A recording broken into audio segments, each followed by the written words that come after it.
क्या आप लोगों को अपनी ग्रैंड मदर यानी कि दादी माँ याद है? क्या आप लोगों ने उनके साथ अपने जीवन का कुछ वक्त बिताया है? क्या आप लोगों को अपनी ग्रैंड मदर की कोई ऐसी बात याद है जिसकी वजह से आपको अपने अंदर बहुत ज्यादा मोटिवेशन फील होता हो? दोस्तों, अगर मेरे इन सभी सवालों का जवाब हाँ है तो समझ जाइए कि आप भी बीटीएस का फेस कहे जाने वाले किम तयोंग से बहुत ज्यादा रिलेट करते हो, यानी कि आप भी हमारे वी की ही तरह हो। क्या आप लोगों को पता है हमारे बीटीएस वी अपना बचपन अपने पेरेंट्स के साथ नहीं बल्कि अपने ग्रैंड पेरेंट्स के साथ जीते आए हैं। असल में दोस्तों, वी के पेरेंट्स बहुत गरीब थे, इसीलिए उन दोनों को ही घर का खर्चा चलाने के लिए बहुत काम करना पड़ता था, जिसकी वजह से वो लोग बहुत ही बिजी रहते थे और वी की परवरिश की जिम्मेदारी पूरी नहीं कर पा रहे थे। इसीलिए सभी परेशानियों के चलते बीटीएस वी के पेरेंट्स ने वी को संभालने की जिम्मेदारी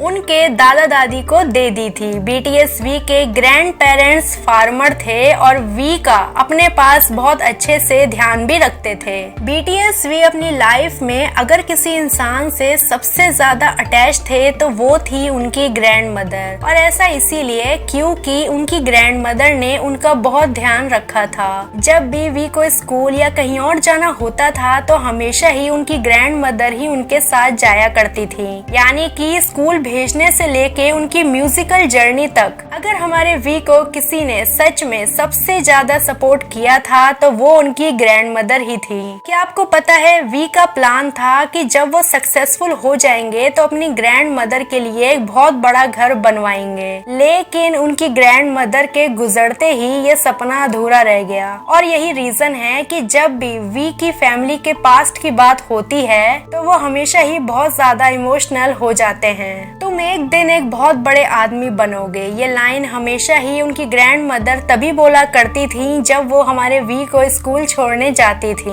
बीटीएस वी ने सक्सेसफुल होने के बाद अपने एक इंटरव्यू में ये बात बताई कि जब उनकी ग्रैंड मदर की डेथ हुई थी तो ये चीज उनके लिए बहुत ज्यादा पेनफुल थी। ये मूवमेंट सच में बस वी के लिए ही नहीं बल्कि वी को पसंद करने वाले लोगों के लिए भी बहुत ज्यादा इमोशनल और पेनफुल रहा था, और यही एक ऐसा मोमेंट भी है जो वी जिंदगी भर नहीं भूल पाएंगे। बीटीएस वी ने अपने इन डीप और पेनफुल इमोशंस को अपने गानों में यानी कि सॉन्ग्स में काफी बार यूज किया है। क्या आपको पता है बीटीएस वी के कुछ सॉन्ग्स जैसे कि स्वीट ड्रीम्स, विंटर बियर और 4 o'clock ये कुछ ऐसे गाने हैं जो लोनलीनेस और नॉस्टैल्जिया यानी कि अकेलेपन और बहुत पुरानी मेमोरीज के ऊपर लिखे गए हैं और गाए भी गए हैं। और यही रीजन है कि कुछ फैंस का मानना है कि ये सॉन्ग्स वी ने अपनी प्यारी ग्रैंड मदर के लिए ही बनाए थे। आपको पता है हमारे वी ने एक बार ये भी बताया था कि उनकी ग्रैंड मदर को बहुत अच्छा लगता था जब भी वी वेट गेन किया करते थे, क्योंकि इससे हमारे वी के चीक्स काफी क्यूट लगते थे, जो कि उनकी ग्रैंड मदर को बहुत अच्छा लगता था।